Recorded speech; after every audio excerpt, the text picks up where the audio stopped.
Вітаю вас усіх. Гэта чарговы выпуск падкасту «Вось што знайшоў у Вікіпедыі». І мы працягваем записвацца і штосьці рабіць. Я ўвогуле ў захапленні. Мы выходзім раз на тыдзень. Гэта вельмі інтэнсіўна, але мне падабаецца. І сёння я запрасіў сюды чалавека, якім я працую ўжо не першы месяц на гэтым падкастарскім попрыще. Я, не ведаю, як гэта. Даша, вітаю. Вітаю. Даша вырашыла шмат пра сябе не расказваць. Тут можа іншая аўдыторыя, можа людзі цябе не ведаюць. Даша, так, раскажы, дзе ты вучышся, чым ты займаешся, каб я было зразумела, чаму я цябе запрасіў. Нават так. А я не ведала, што ты абіраеш па сферы.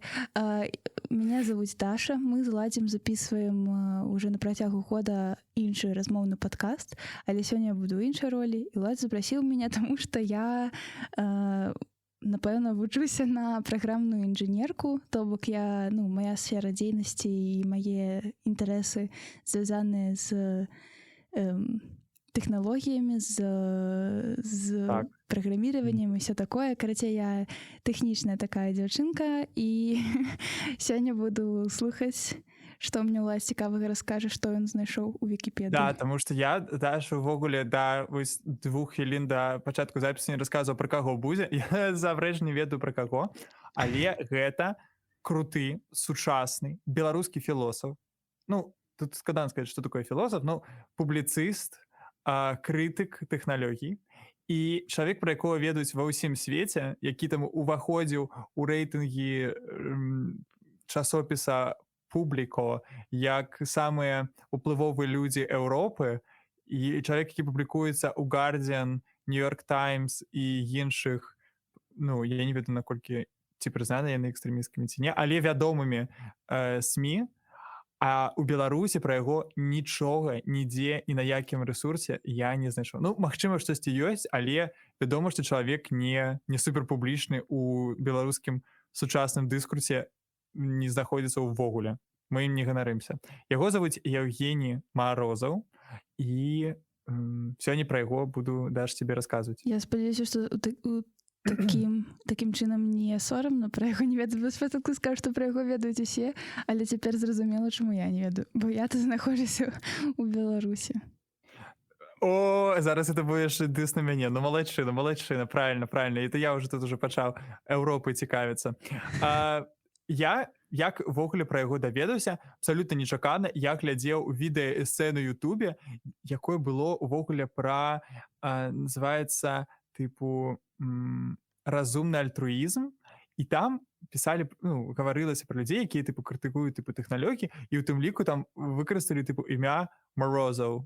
Я думаю, што? Хто такі Морозов? Я гуглю, хто такі вось Морозов, даследчык. І я, знаходжу, што чалавек з Салігорску. Я думаю, што? Я ніколі пра яго не чуў. Увогуле глядзеў амерыканскі Ютуб, і яго ўзгадалі там. Я думаю, а чаму мы пра яго не ведаем, чаму мы не гаворым? Але я пачаў рабіць рэсёрч, і ў мяне тут ёсць вельмі крутая структура нашай сёння размовы, і пачаць я хачу з 2009 года і Ірана. Вось так. Таму што там, у Іране, ў 2009 году былі пратэсты супраць увогуле ўлады, ўсё такое, дзе людзі актыўна вялі камунікацыю праз сацыяльныя сеткі. Асноўны з іх быў Twitter, дзе актыўна, там былі розныя хэштэгі, людзі збіраліся у нейкія групы, самаарганізоўваліся, і там былі нейкія лідары, якія пісалі нейкі контент там. І ў тыя ж часы Twitter увогуле хацеў там на дзень спыніць там штосьці працу. Я зараз думаю, што за бред, зараз такое не ўявіш. Каб там штосьці там перазапусціць нейкія там працэсы. Карацей, трэба было на 24 гадзіны, я не ведаю, перазапусціць сістэму. Так вось.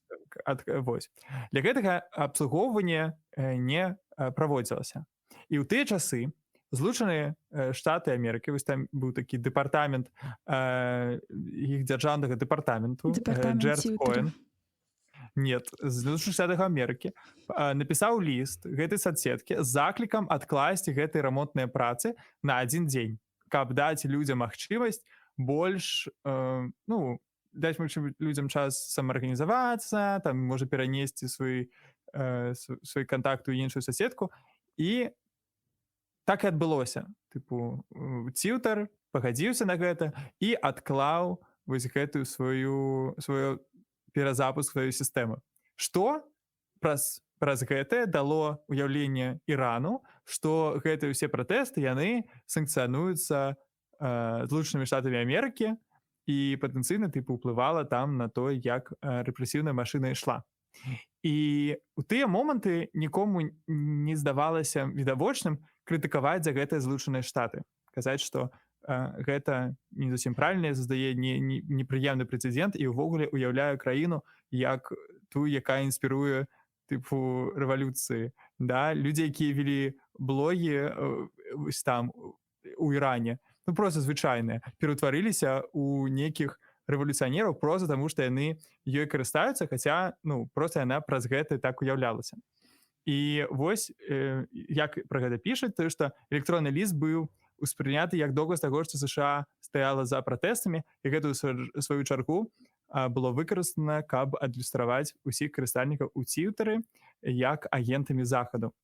І гэта 2009 год, і я чытаў вось гэтыя ўсе штукі з інтэрв'ю ўжо 2011 году пра Евгения Морозова, дзе ён тыпу адлюстроўваецца як адзін з самых уплывовых сучасных тэарэтыкаў крытыкі увогуле тэхналогій і інтэрнэту, дзе ён піша, што гэта быў адзін з такіх паваротных момантаў, калі людзі павінны былі зразумець, што тэхналогіі гэта не толькі пра свабоду, палітыку і ўсё астатняе, што тэхналогіі таксама даюць магчымасць, напрыклад, рэпрэсаваць.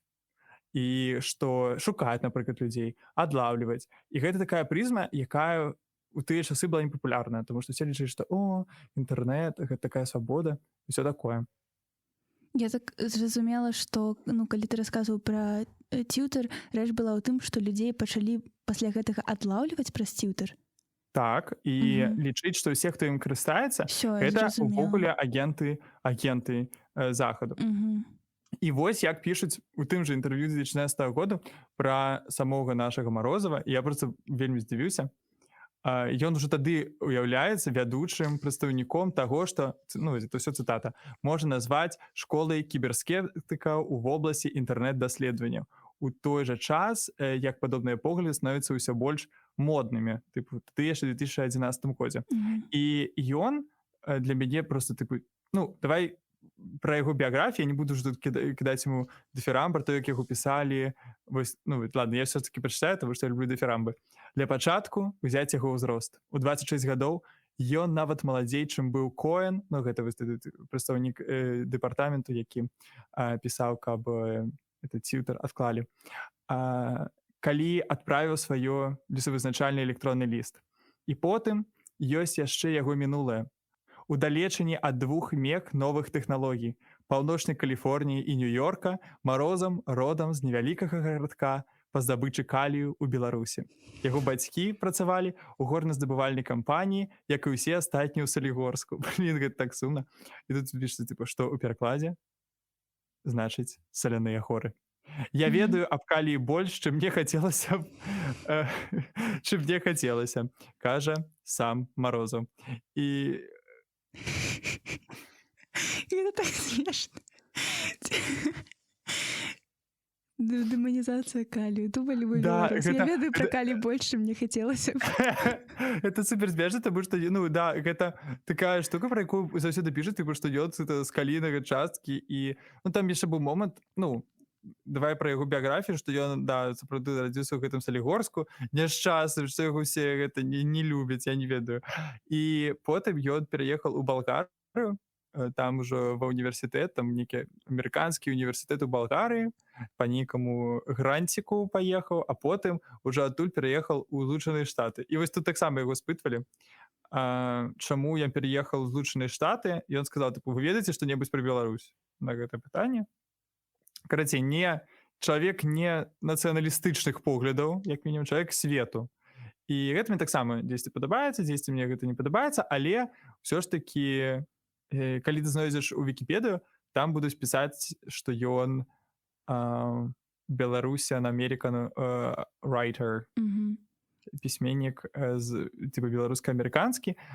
на беларускай вікіпедыі у яго пра яго ніводнага слова не напісана, але гэта не страшна, таму што вікіпед на беларускай мове ўсё роўна амаль ніхто не чытае. Я считаю. Колькі яму цяпер год? Ну, то бок у 2011 гэта 12 год таму ён уже быў типа значнай фігуры. Да, Колькі да, яму? ему было, ну вось падлічы, 2011 Яму тады было 29. 26. Ему было 29? 29, напэўна, да. Ну по- вось і Мгм. дофіга яму, ўжо за 40. Под 40. Ну, Да. за 40. Я думаю, што ўсё 26, так.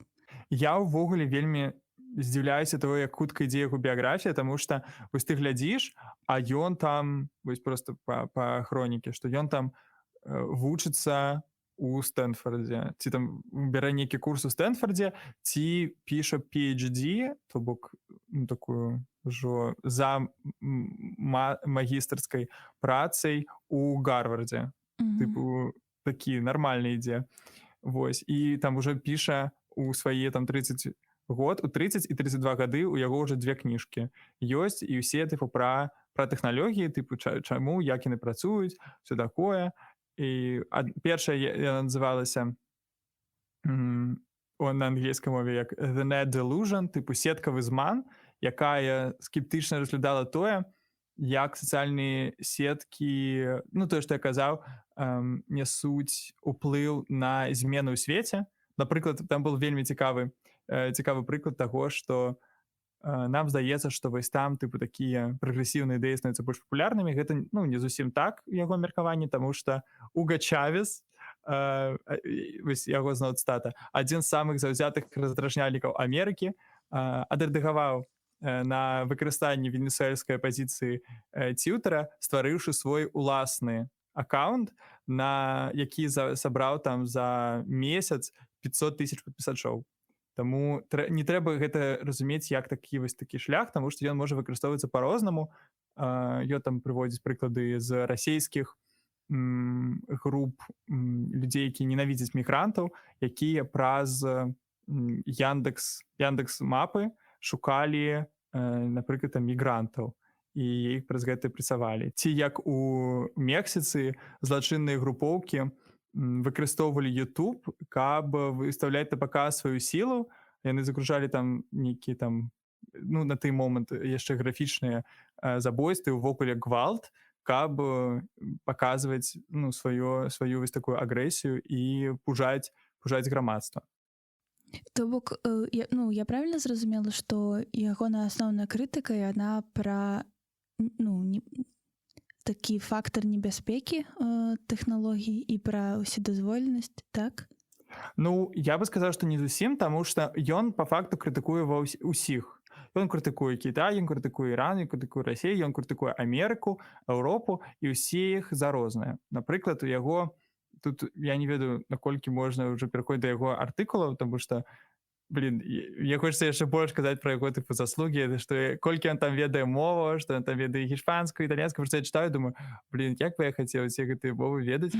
Але яго ёсць розныя тыпы крытыкі. Адна з тых, што вось Злучаныя Штаты, па-першае, не павінны быць такімі крывадушнікамі і казаць пра тое, што вось, напрыклад, там у Іране давайце больш свабоды ў інтэрнэце, калі самі яны прысуюць Wikileaks. Ведаеш, што такое Wikileaks? Гэта такі сайт, які у тым ліку займаўся тым, што распаўсюджваў інфармацыю пра злачынствы ці проста як працуюць спецслужбы ўнутры Амерыцы, да, і той же самы кейс са Сноўденам, які расказаў падрабязнасці ўнутраных закрытых сістэмаў амерыканскай бюракратыі. Вось, што трэба не змагацца з унутранымі ворагамі, тады вы будзеце мець маральнае права змагацца з такімі рэчамі ў іншых краінах. Гэта калі браць такі погляд. Плюс ён, там, напрыклад, вось у апошнія гады крытыкуе іх за лёгкае стаўленне да фейк-ньюс, тыпу, што гэта ўсё кажа, што гэта там інспіравана тымі ці тымі. Ён кажа, нет, тут віна толькі ў крывадушніцтве палітыкаў, журналістаў і тое, тыпу, як мы ўвогуле падыходзім да ведаў. Тыпу, ён насамрэч настолькі пра рознае піша. Я 2 дні таму чытаў яго суперцікавы тэкст пра паўправаднікі. Про тое, типу, як існуе эканоміка паўправаднікоў. Я вообще ўвогуле не ведаю, што такое паўправаднікі, но ён, типу, нармальна патлумачыў, ўсё расказаў про тое, типу, як ідзе гандаль з там, ну, типу, як там Амерыка страціла свае пазіцыі, як там гэта робіць Кітай, як там Еўропа спрабуе даганяць. Я думаю, блин, ніфіга. Типу, чалавека вельмі шырокія гэтыя цікавасці.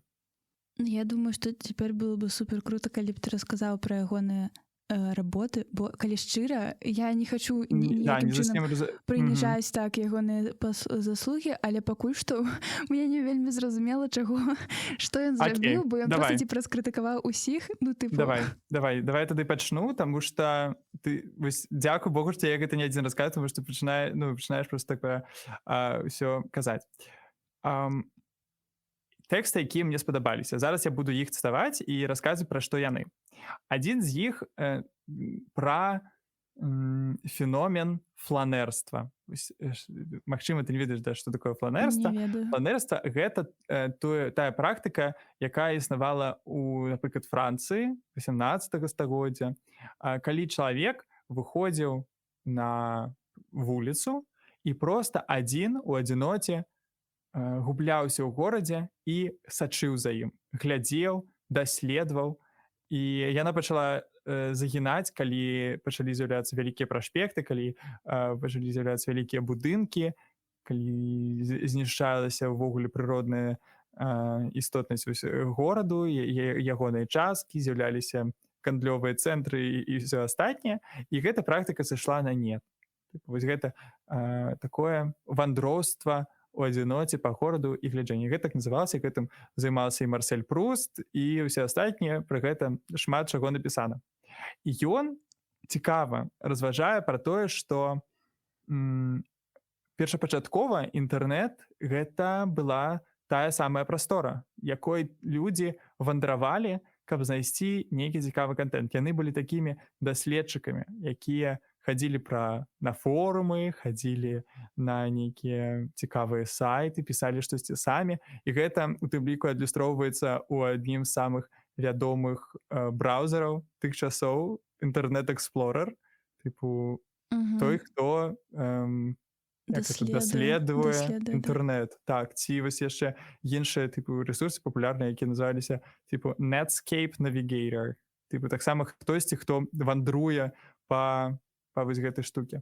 Ён піша, што сучасны інтэрнэт — гэта артыкул 2012 года, і я думаю, боже, як жа ён усё прадказаў. Я магу просто працытаваць, таму што ён добра напісаў, гэта я так хутенька пераклаў на беларускую мову. Штосьці падобнае адбылося з інтэрнэтам. Выйдучы за рамкі сваёй выточнай гуплівай выявы, ён перастаў быць месцам для шпацыраў. Гэта месца для выканання заданняў. Амаль ніхто больш не сёрфіць у інтэрнэце. Папулярнасць парадыгмы дадаткаў, калі адмысловыя мабільныя і планшетныя дадаткі дапамагаюць нам дасягнуць жаданага, не адкрываючы браўзера і не наведваючы іншага інтэрнэту, зрабіла вось гэты кіберфланерызм меней імаверным. Не дапамагло і тое, што вялікая частка сённяшняй онлайн-культуры круціцца вакол набыткаў, там, віртуальных і сапраўдных. Нават немудрагелісты слоган Microsoft 1990-х гадоў, куды вы хочаце адправіцца сёння, гучыць неяк неактуальна і не па-сапраўднаму. Хто задае такое дурное пытанне ў эпоху Facebook? І мне гэта вельмі спадабалася, таму што гэта вельмі прыгожы тэкст з боку напісання і з боку таго, типу, як там ідуць думкі. А плюс тое, што ён па факту тут у маём гледжанні нейкія тренды, якія існавалі, ён яшчэ раней перадухіляе, просто перадбачыць, не перадухіляе, перадбачыць. Таму што мы сапраўды зараз ідзем ад таго, што мы нават і ад мабільных праграм заходзім, таму што цяперашні штучны інтэлект і чат GPT нават пазбаўляе нас гэтага. Мы просто пішам там пытанне, адразу атрымоўваем, і все просто будзе ў адным акне. Ну, вось наконт чат GPT, Я напэўна магу пагадзіцца у тым сэнсе, што каб выканаць пэўны запрос, каб выканаць заданне, так, якое мы хочам зрабіць, сапраўды тыпу можна пачынаць карыстацца там адным інструментам, і я як бы згодная з тым, што гэта можа стаць так усюды і для ўсіх, што адзін інструмент максімальна мульціфункцыянальны, таму гэта цалкам пазбаўляе нас вось гэтага сёрфінгу па інтэрнэту, бо ты ўсё робіш у адным акне. Але ў кантэксце таго, што вось ён там у 11-м годзе, так? Ці у якім годзе вось гэты тэкст быў напісаны? 12-м, а это 12-м. Вось, у 12-м. Мне так гэта цікава, бо вось, магчыма, я проста не застала час, калі было па-іншаму, але мне вось складана уявіць, калі сучасную сітуацыю браць за тое, што вось мы мала сёрфім, так, мала шукаем і выкарыстоўваем все рэсурсы як бы практычна, мне тады складана уявіць, а як было раней па-іншаму, бо мне здаецца, што мы як бы сёрфім і цяпер, проста, напэўна, часцей у тыя моманты, калі мы выкарыстоўваем інтэрнэт у якасці, як бы адпачынку, чым калі мы хочам выканаць нейкую пэўную задачу.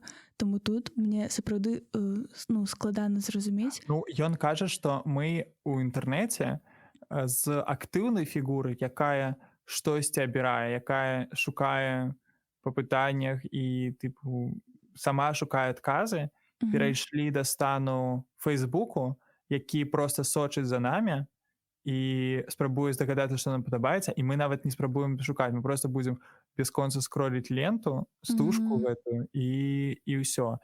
І ўвогуле цяпер увесь свет пераарыентуецца на тое, каб не ствараць там сайты ці проста тыпу нейкія такія рэчы, а проста нейкі гіганцкі сервіс, такі Amazon ці там Яндекс, якім будзе адразу ўсё. Так, і музыка, і кіно, і ежа, і на цябе яшчэ там, я не ведаю, яшчэ дастаўку, і яшчэ аўто, і яшчэ маёмасць. Усё там будзе цябе адным сервісе. А ў Кітаі нешта такое цяпер ці не? Я ў Кітаі не быў. Мне проста цікава, можа быць, ты казаў, што ён таксама крытыкаваў Кітай, вось мне цікава, можа быць, ён нешта пра гэта казаў. Ён, увогуле, проста я ў гэтым выпуску, проста каб ён атрымаўся, каб мы маглі яго выпусціць, я не буду там асабліва закранаць яго крытыку таго, як існуюць розныя рэжымы, таму што я не буду тлумачыць чаму. А я буду больш пра тое, як ён увогуле глядзіць на цяперашнюю сітуацыю ў свеце.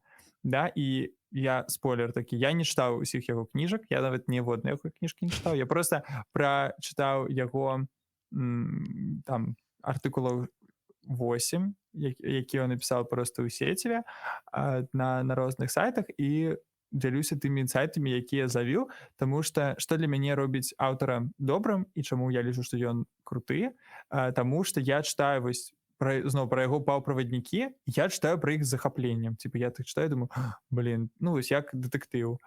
Ці я вось пра гэты фланерства чытаў, і ў мяне рэальна былі інсайты. Думаю, а вось рэальна ж інтэрнэт-эксплорер, а рэальна ж раней было так і так, а цяпер не так. І, напрыклад, вось яшчэ адзін артыкул, які я тут прывяду як прыклад таго, што мяне адкрыла інсайты і зацікавіла, акурат звязаны з Вікіпедыяй. Таму што гэта вельмі цікава, асабліва калі чытаеш яго ранішнія артыкулы 2010 года, дзе ён гаворыць пра тое, што вось Вікіпедыя — гэта добры прыклад таго, як трэба рухацца, таму што гэта тыпу такая сістэма, дзе кожны можа штосьці напісаць, і все будзе бачна, і гэта тое, дзе людзі кааперіруюць, але ён, напрыклад, вельмі крытыкуе кааперацыю у Фейсбуку, таму што ён лічыць, што гэта, наадварот, чалавека губляе, што гэта такая кааперацыя, якая пазбаўляе табе актарнасці, вось такога дзеяння. А Вікіпедыя акурат стварае такую супольнасць, дзе цябе падштурхоўваюць быць асобай, асобнай асобай. Разумееш? І ён крытыкуе, каб ты разумела, фейк-ньюс і феномен фейк-ньюс, і таму, як вінаваты гэтым тыпу дзяржавы, і ўвогуле пра крызіс дэмакратыі кажа, на прыкладзе Вікіпедыі. Таму што Вікіпедыя таксама змянялася. Я не ведаю, ці застала ты тыя часы, калі Вікіпедыя выглядала як такія абрыўкі таго, хто што піша. Напрыклад, там асабліва гэта бачна у не самых папулярных артыкулах нават цяпер. Там тыпу ёсць можа знайсці спрэчкі. Такое, что там хтосьці там кагосьці абражае, піша, што за бред ты напісаў, што там такое, это зусім не так было. І раней гэта было бачна. Гэтыя спрэчкі можна было досыць лёгка адсачыць. Супрацьлеглае меркаванне. Тое, што тут вось, што гэта веды, якія ствараюцца пряма ўнутры Вікіпедыі. І ты разумееш іх прыроду. І ён кажа, што у апошнія гады Вікіпедыя перайшла да рэальнага фармату энцыклапедыі.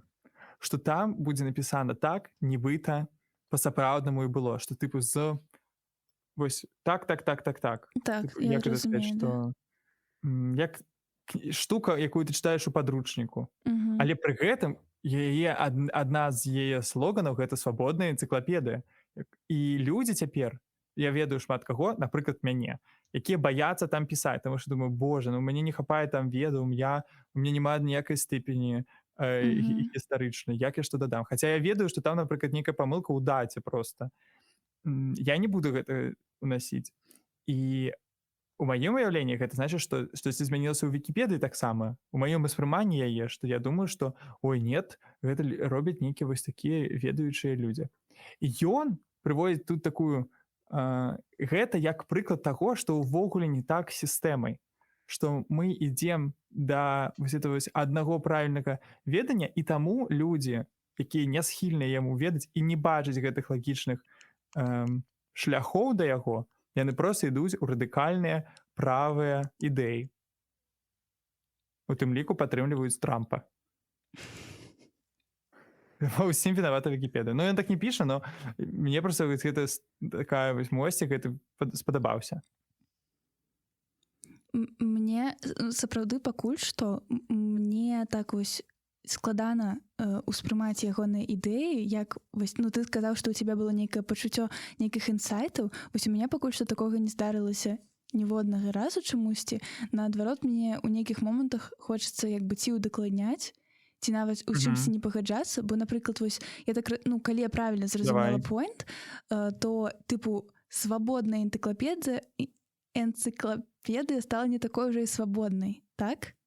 Ну, то бок. Ну, яна проста больш не да, я думаю, да. Вось. І мне проста здаецца, што гэта не абавязкова выклікана тым, што там нешта змянілася у сістэме, а магчыма проста чым даўжэй яна існуе, такі рэсурс, тым большая база ведаў на ім ужо ёсць, а чым больш ведаў там сабрана ў адным месцы, тым з большай імавернасцю мы ўспрымаем гэта як нейкі, ну, такі дасканалы тыпы рэсурс, і умоўна кажучы, калі там ужо, ну, там тыпу, да, не 2 чалавекі унеслі нейкую сваю лепту, а 100, то мы ўспрымаем гэта як нешта, калі не больш экспертнае, то, ну, прынамсі, у нейкім сэнсе больш паўнавартаснае, і ўспрымаем гэта як, што 100 чалавек вось гэта адрэдагавала, і гэта ўжо нейкая такая, ведаеш, прапрацаваная версія, так што ж мы будзем тут мяняць, то бок ты сябе супрацьпастаўляеш ужо не так, што вось я адрэдагую, і я, і мы ўсе як бы розныя, а ўжо што типа 100 чалавек, а вось гэта я. І я тыпу буду нешта ў іхнім тэксце змяняць. Вось нешта такое. Мне здаецца, што гэта магчыма проста звязана з прамежкам часу вялікім, так, і прапрацаванасцю пэўнага рэсурса, і як бы мы таму можам гэта так успрымаць. Вось. Проста мне здаецца, што у гэтым сэнсе гэта ўжо тады не свабодная энцыклапедыя, гэта не штука, якая дэмакратызуе, і это была яе пачатковая тэма, што мы дэмакратызуем веды. Мы зробім так, што кожны чалавек можа ўнесці свой унёсак, а цяпер стаў больш бачны такі, я бы сказаў, кансерватыўны бок гэтага праекту, тыпу што шмат нейкіх тэмаў, які выклікаў всякія працяглыя і бязлітасныя дыскусіі, цяпер выглядаюць вось такімі стэрыльнымі. Да? І я лічу, што вядома, што такое было спачатку, і гэта крута, што яно было, таму што гэта быў новы праект, і у яго было больш свабоды. Я не вельмі разумею, чаму гэта відавочна, што такія працэсы павінны адбывацца. Напэўна, проста хтосьці, можа і ў кіраўніцтве, а можа проста ведаеш у нашым грамадстве. Было такі запыт на той, каб все было больш стэрыльна, і людзі не бачылі гэтых дыскусій. Просто мне здаецца, што гэта не асабліва відавочна, што яна б стала такой, дзе толькі адно меркаванне. Не адно меркаванне, просто ёсць нейкі глас разуму, сапраўднасць, якая кажа, што як было. Я магу пагадзіцца з тым, што той стан, які ты апісваеш, ён як бы актуальны для сучаснай Вікіпедыі, у сэнсе, што ты сапраўды, калі чытаеш нейкі артыкул, да, яго вось існуючую версію, у нейкім артыкуле ты бачыш, што падзеі прадстаўляецца, што вось было так і так і так, а бываюць такія артыкулы, дзе, напрыклад, пра пазіцыю пэўную, напрыклад, расказваюць, але прямо ў гэтым тэксце ты бачыш, тут гэтая пазіцыя не, скажем так, што яна неяк там фонава крытыкуецца, да, і ўсе сказы будуць сфармуляваны па тыпу вось яны лічуць, што, але гэтая праўда не будзе прыпадносіцца як праўда. Вось. Але просто, я не ўпэўнена, ці гэта сапраўды звязана з тым, што змяніўся праект, ці гэта проста звязана з тым, што людзі пачынаюць самі па-іншаму ўспрымаць, і па выніку нейкая больш папулярная пазіцыя перамагае у той жа свабоднай энцыклапедыі, бо проста больш людзей транслююць такое меркаванне, таму па выніку яно так все ўраўнаважваецца, і вось канчатковай версіі застаецца менавіта такое больш агульна прынятае меркаванне. Я думаю, ведаеш, я пачынаю пагаджацца крыху з тваім поінтам, таго, што ты казала, што у мяне няма такіх жорсткіх інсайтаў. Па-перша, у мяне набылі, але я разумею, што вось яго таксама крытыкуюць за тое, што ён там піша часам там штосьці паўтараецца, і там ён там піша прыкладна пра адну тэму, плюс ён піша гэта ў такім часам жорсткім жанре такім, я не ведаю, ён можа там пісаць досыць жорстка, карацей, пра нейкія тэмы. І я разумею, пра што ты кажаш, што ён хутчэй публіцыст, чым філосаф. Гэты выпуск я все роўна назову філосаф, таму што гэта лепш гучыць, там публіцыст, якого ведаю ва ўсім свеце, акрамя Беларусі. Але ён, магчыма, я проста дрэнна пераказваю, таму што я табе абавязкова дашлю нашы спасылкі, і я, калі нашы падпісачы напішуць нам у інстаграме, ім таксама іх пакіну. Мне ён падабаецца тым, што ён жа спачатку, вось яшчэ ў 2009-2010 годах, ён, яшчэ можа раней, ён добра ставіўся да ўсіх сацыяльных сетак і інтэрнэту, і ён гэта зрабіў, вось гэты пераход, калі ён заўважыў, як ва ўсходняй Еўропе працуюць працэсы, як увогуле ў Еўропе гэта працуе, што ён бачыць такі невідавочны на ты момант такую праблему, што ўсе кажуць, што гэта рэч, якая нас усіх зробіць свабоднымі, і што інтэрнэт — гэта прастора, дзе не будзе дзяржавы, ура, мы пабудуем. І гэта было настолькі папулярна у пачатку 2000-х. Я вось проста глядзеў дакументалкі пра то, як будавалі інтэрнэт ранішні, і уяўлялася, што ўсё, вось тут жыве свабода. А я гляджу на нашу сучасную рэчаіснасць, я разумею, што па факту то ён правы, што інтэрнэт нічым не адрознецца ад іншых нашых сацыяльных інстытутаў, ён проста іх капіруе, можа проста там даходзіць крыху больш павольна. Но не трэба думаць, што інтэрнэт чымсьці адрозніваецца ад усяго астатняга.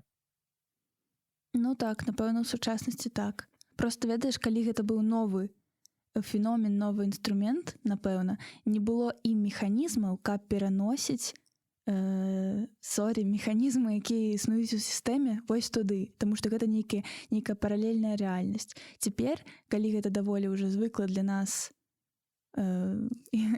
інструмент, інтэрнэт, звыкла для нас прастора, усе сістэмы ўжо ведаюць, як пераносіць вось туды правілы, якія існуюць па-за межамі інтэрнэта. Таму я з гэтым згодная, што ён абсалютна капуе тыя механізмы, якія існуюць у рэальным жыцці. Я вось, дарэчы, недавно даведаўся праз ChatGPT пра эфект, які называецца novelty эфект, то бок эфект навізны.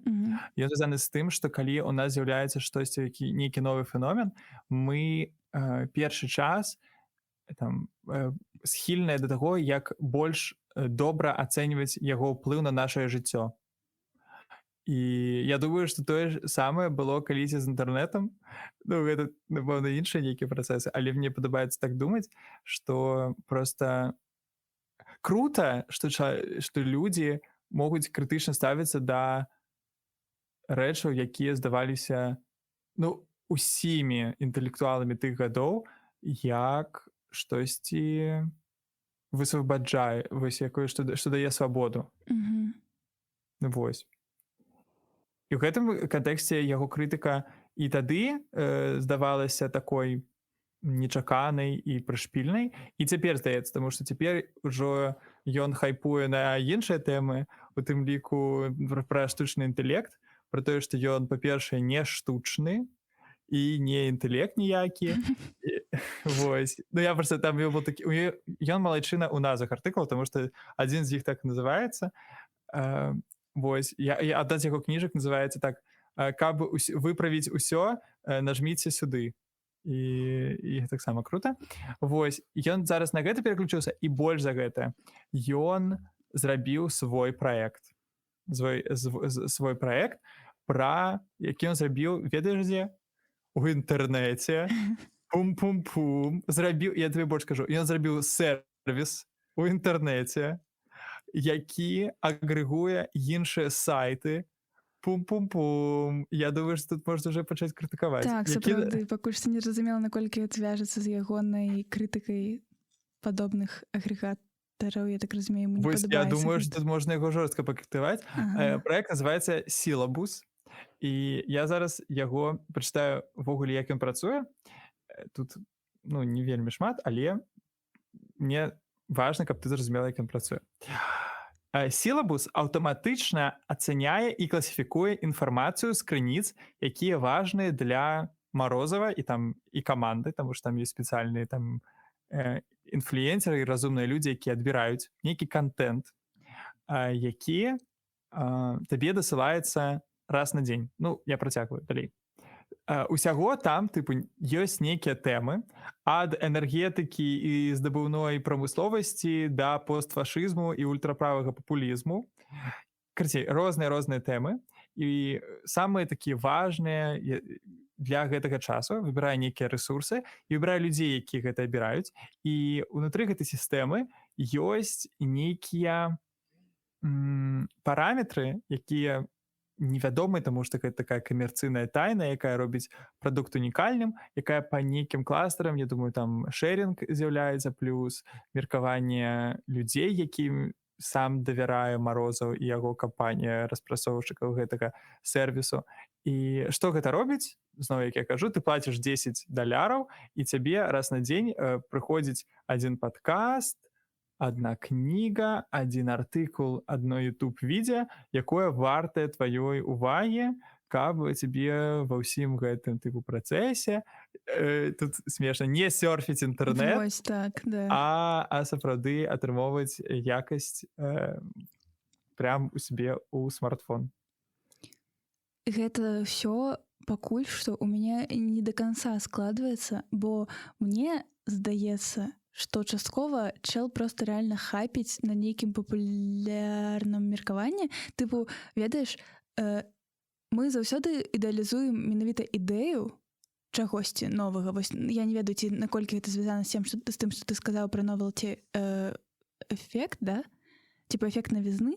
Магчыма, гэта як бы оно і ёсць, што мы вось ідэалізуем ідэю, калі гэта нешта новае, то бок на ўзроўні яшчэ ідэй, але калі гэта ўжо практычна з'яўляецца ў нашым жыцці, мы пачынаем бачыць іншыя бакі, пачынаем гэта крытыкаваць. Пакуль што ягоная гісторыя ягонай дзейнасці для мяне прыкладна так і гучыць. пакуль ніхто не бачыць нейкіх негатыўных бакоў, ці мала хто бачыць, ён таксама ідэалізуе нейкі феномен, вось, напрыклад, там інтэрнэту, тэхналогіі, ўсё такое, соцсетак. Калі усім становіцца відавочна, што не ўсё так відавочна і як бы не ўсё так все добра, ён пачынае гэта, магчыма, добра падсумоўваць, але нібыта ён як бы новага нічога не кажа.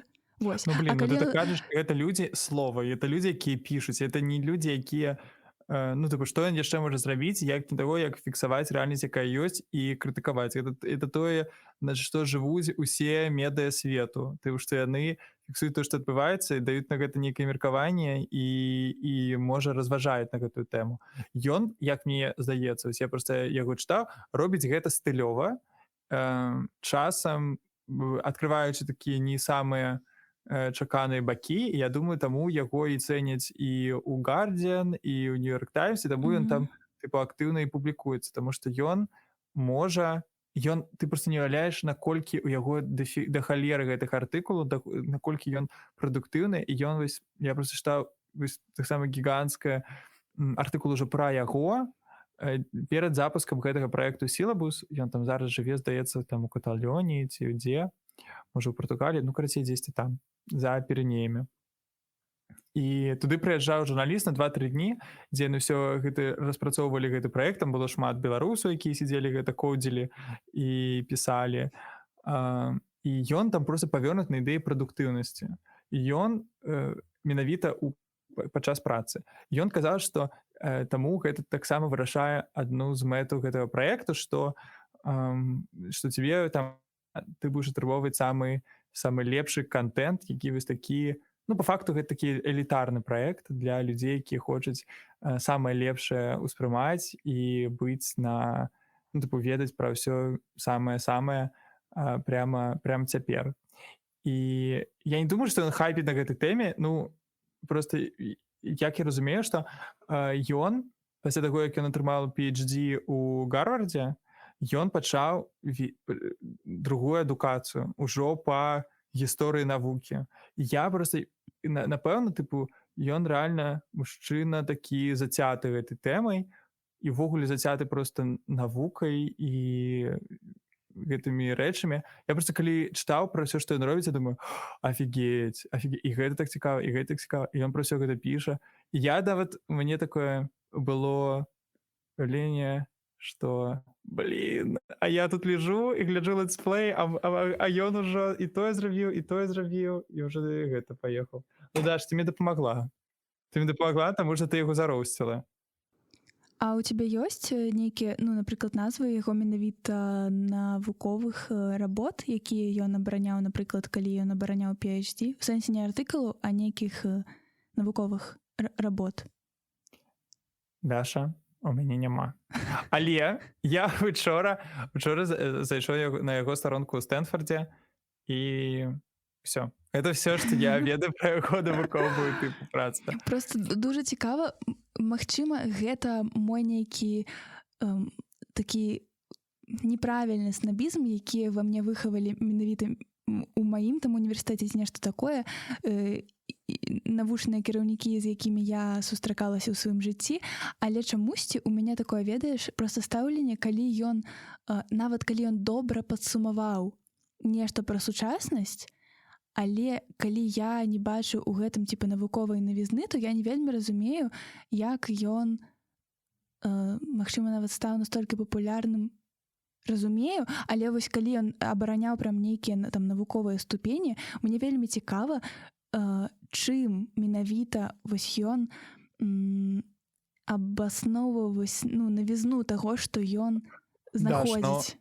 Даш, ну, па-першае, ты жывеш у такім тэхналагічным уяўленні ад рэчаў, мне так здаецца, таму што навуковыя артыкулы гуманітарныя, яны не звязаны з тым, што чалавек зрабіў апытанне, ці там фізічна штосьці прадаследаваў, ці там штосьці зрабіў. Я не ведаю, што ён там абараняў, пра якія тэмы, але я уяўляю, што яны былі нейкімі гуманітарнымі. Я, напрыклад, у сваёй курсавой, гэта зусім іншы прыклад, але я даследаваў наратыўныя стратэгіі ў тэкстах пісьменніцы Аксаны Робскі, гламурнай пісьменніцы 2000-х гадоў. Я не думаю, што тут была нейкая навуковая каштоўнасць у гэта, тыпу, што Не, я нават там не пра каштоўнасць, зразумеў. бо гэта суб'ектыўна. Я хутчэй пра тое, што Да. вось калі ты праводзіш аналіз нават чагосьці, калі ты не праводзіш некае пытанне, так, у цябе ёсць нейкія факты, якімі ты можаш апераваць, і, напрыклад, вось, ну, гэта не прааналізавана, я вось цяпер гэта аналізую, вось так і так і так. Ну, Ну вось, Даш, вось, напрыклад, вось мы з табой ведзем падкаст, напрыклад. напрыклад, І у так. яго, дарэчы, таксама выходзіць падкаст пра там штосьці пра латынскую Амерыку і там пра нейкіх кіраўнікоў. Я не ведаю, што прэм'ера летам, як будзе, можа, раскажам у сторыс. Вось мы робім з табой падкаст. Што вось мы з табой ствараем? Тыпу, у людзей могуць быць інсайты ці не інсайты ад нашай з табой размовы, яны могуць даведвацца вось пра, напрыклад, пра гэтага самага Евгения Морозова, калі не слухаюць. Я проста у маём адчуванні, што вось такая публіцыстычная, у тым ліку журналісцкая праца, яна вельмі шырокая. І яна можа быць то, што ты робіш даследаванне на нейкую тэму, тыпу, я не ведаю, гаворыш з людзьмі, якія перажылі нейкі гвалт, да? Это можа быць проста тое, што ты пішаш пра навіны, а можа быць тое, што ты падсумоўваеш нейкія шырокія феномены і можаш іх сабраць, прааналізаваць і рабіць з іх нейкія вынікі, чым займаюцца, ну, дуже шмат хто. Просто ён выбраў сабе такую тэму тэхналогій, і я думаю, што яму вельмі пашанцавала ў гэтым зайць, таму што іх праблематызацыя зараз стаіць вельмі шырока і будзе паўставаць яшчэ далей. Мне проста тады тут цікава, дзе мяжа паміж, напрыклад, навукоўцам, навукоўным дзеячам і паміж папулярызатарам навукі, і тады ён Ну, хутчэй пра ціпа яго не другі. пішуць. Нет, я магчыма, тыпу, цябе так это збянтэжыў. Я пра яго ніколі не казаў як пра чалавека навуковага. Як чалавека, тыпу, як Евгений Морозов, даследчык, то-то-то-то. А Пра яго філосаф? заўсёды, калі пішуць, ну, філосаф гэта, это вельмі шырокая штука. Філосаф это назваўся філосафам, палезай кудысьці. Можаш нікуды не палезаць, таксама філосаф. Да, свабода волі. Яго заўсёды пішуць так. Публіцыст, там, Евгений Морозов, ці, я не ведаю, там, крытык тэхналогій Евгений Морозов. Ён такі, я крытык. Это ўвогуле суперская праца, ведаеш, кінакрытык. Вось хто такі кінакрытык? Чалавек, які крытыкуе кіно. Вось што чалавек стварае новага? Ну, па факту, ён не робіць некае даследаванне пра кіно, ён не піша манаграфію, ён не аналізуе колер у нейкім фільме. Ён выказвае сваё меркаванне, якое цікавае, таму што ён, тыпу, шмат чаго пачытаў, і на гэтай... Я проста вось яго чытаю, і я думаю, офігеть, у Гачавіса быў у Твіттері такі аккаунт, ці там ён пішаш пра то, як там Хіларі Клінтон была крывадушніцкая. Я такой, реально. Ну, такое. Ці пра вось гэты пратэсты ў Іране. Карацей, мне проста было прыемна ў кантэксце, тому што я думаю, вось чалавек з Салігорска чаго дасягнуў. Гэта была самая пачатковая тыпу думка. І я, ведаеш, у мяне вось гэтае пачуццё, што ну наш. Это настолькі існуе. Ну, достае нашай у маёй гэта такая вось, што я... Што ён там не пісаў, нейкую это... Я нейкія артыкулы рэальна не зразумеў. Але я думаю, о, салёныя горы. Ну, гэта у мяне таксама ёсць такое заўсёды крыху пачуццё. Нормально, у тебя няма, ты, яго зароўсціла. Не, мне прыемна увогуле, што сапраўды ёсць нейкія людзі, якія вось нарадзіліся ў Салігорску, а цяпер іх ведае ўвесь свет. Але пакуль што я, я шчыра кажу, што ў мяне няма пакуль што ніякіх там інсайтаў ад тых ягоных думак, якія былі выказаныя, бо ў мяне гэта проста асацыюецца з такім папулярызатарствам, і гэта не значыць, што я лічу, што гэта нешта непатрэбнае ці дрэннае, бо я наадварот лічу, што гэта крута. Вось, але проста мне заўсёды здаецца, што вось такія рэчы людзі, якія ў іх паспяховыя, хутчэй нават абавязаныя не свайму нейкаму там, не ведаю, інтэлекту ці досведу, а нейкаму навыку даваць інфармацыю такім чынам, каб людзі ў гэтым прям пераконваліся. Ведаеш, это такі вось талент пісаць пра нешта, каб іншы чалавек гэта прачытаў такі: о, я яму веру, гэта рэальна ён мае рацыю, а не думаў, што так, тут вось можна типа пашукаць, што тут у гэтым не так. Вось. Тады просто прасіце, каб я чытаў вашы артыкулы, таму што мяне вельмі лёгка ўразіць. Я не як Даша, якая вось тут всё это ты дарма. Я такую пра Вікіпедыю чытаю, думаю: а рэальна? А як это? О, офігеть! Вось я рэальна з такімі эмоцыямі сижу, думаю: паўправаднікі. А вось яны як. А ў Еўропе нічога няма. О, а ў Кітай больш імпартаваў, тыпу патраціў грошы на імпарт паўправаднікоў, чым на нафту. І тут яшчэ ёсць тыпу суперцікавая гісторыя пра гэты паўправаднікі, якую раскажу ўжо на Патрыёне, пра тое, як Тайвань шантажаваў краіны сваімі паўправаднікамі. Але тут я ўжо хачу падсумоўваць і хачу сказаць, што калі вам рэальна цікава пачытаць, што ж там такое піша, я некаторыя спасылкі, спадзяюся, наша каментажорка мне нагадае гэта зрабіць, пакіну в апісанні, каб вы штосьці пачыталі, калі вам будзе цікава. Некаторыя там будуць на ангельскай мове, некаторыя на рускай, на беларускай, на жаль, няма. Таму падпісвайцеся абавязкова. Калі вам спадабаўся гэты выпуск, таксама ставьце яму лайки і пішыце ваши адзнакі. І самае галоўнае, расказвайце пра яго сваім сябрам. І сёння я запрашаю сюды Дашу, якая ненавідзіць беларусаў, якія з'ехалі з Беларусі і сталі крытыкамі. Я чакала, што ты скажаш ненавідзець гуманітарыю. Я нікаго не ненавіжу. Калі што, гэта неправда, гэта нагавар на мяне. А мужчын? Всім пакуль, до наступного выпуску.